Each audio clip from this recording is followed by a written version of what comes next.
If you're looking for some good Star Trek to fill the void left by today's less than stellar examples, then ReExamined Reads the Star Trek edition is for you. We'll review works written in the 1960s up until about 2012. We'll see which ones pass the tests of good writing, plot, characters, and canon, and measure up to the old school standard of Trek. We're looking for those books you pick up when you're bored with rewatching all the old school series and you just need that Star Trek fix. We'll cover works written for Star Trek the original series, The Next Generation, Deep Space Nine, Voyager, and even Enterprise. We'll evaluate works on a 1 through 5 star rating system, 1 being the worst, 5 being the best.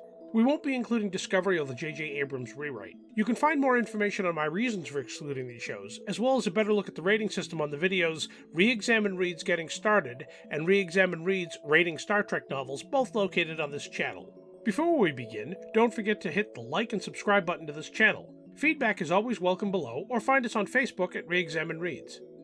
On this edition of ReExamined Reads, we take a look at The Sorrows of Empire, an old-school Star Trek novel by David Mack. It was published in 2010 by Pocket Books, a division of Simon & Schuster. It is available on Amazon. See the link below. It is suggested you watch the old series Season 2 episode Mirror Mirror, the Deep Space Nine second season episode Crossover, and Enterprise's 4th season episodes In a Mirror Darkly Parts 1 and 2 before reading this work. I think you'll find this refreshes the memory and enhances the experience. It should be noted that some of the characters in this book are taken from David Mack's Star Trek Vanguard series. While it's not necessary to read that series to understand what's going on in this novel, you may want to delve into that series if you enjoy this book for a better understanding of some of the events. The Sorrows of Empire begins in 2267 and takes place in the Mirror Universe.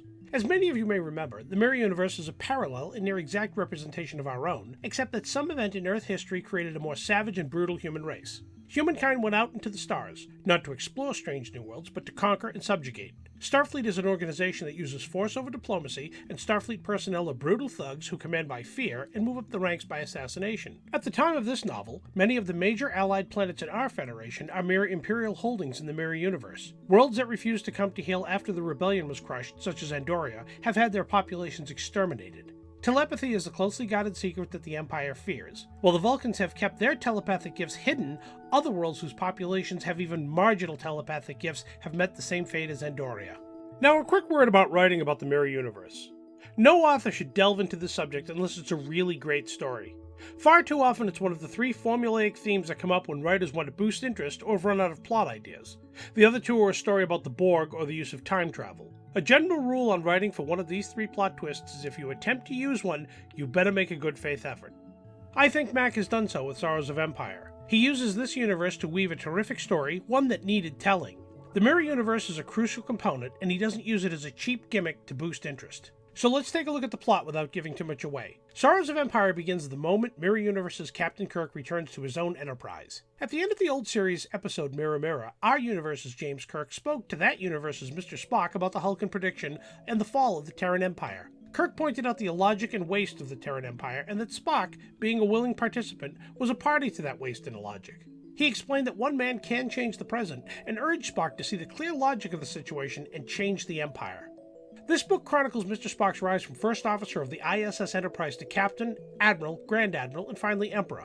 As many of you know, it was mentioned in the Season 2 Deep Space Nine episode Crossover that the Terran Empire finally met its end by the Klingon-Cardassian alliance under Spock's rule.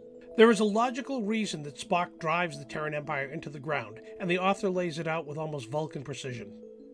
David Mack also takes the time to reimagine parts of a number of original episodes in the Mirror Universe, including The Ultimate Computer, Journey to Babel, and Wolf in the Fold. He chronicles some of the events from the motion picture, The Wrath of Khan, and Star Trek VI The Undiscovered Country, and puts a Mirror Universe spin on each. Mack's Mirror Universe breathes new life and purpose into familiar characters including Commodore William Decker, Garth of Izar, and Milena Moreau. My only fault with the story is that it left me wanting more. As a history buff, I wish the destruction of the Terran Empire by the Klingon-Cardassian alliance was chronicled in more detail. I hope Mack writes a book on just that subject in the future, as it would make for brilliant reading. All in all, Mack has a gift for the flavor and tone of Star Trek. His solid character writing, concept, and well-formulated plot bring back the days of Star Trek when it was still Trek. Of Mack's works that I have read so far, this is by far the best one. I look forward to seeing what else he has available, and will likely review more of his work in the future. ReExamined Reads gives David Mack's The Sorrows of Empire a 5-star rating. We think you'll love this novel, put it on the shelf, and come back to it again in the future. That, in our opinion, is the highest praise you can give any book. Leave your comments on this book and suggestions for Star Trek novels you'd like to see reviewed below. If you really enjoyed this presentation, after you like and subscribe, send a link for this channel to your favorite Star Trek fan. It would be much appreciated. You can find us on Facebook and Twitter at ReExamined Reads. As always, thank you for watching.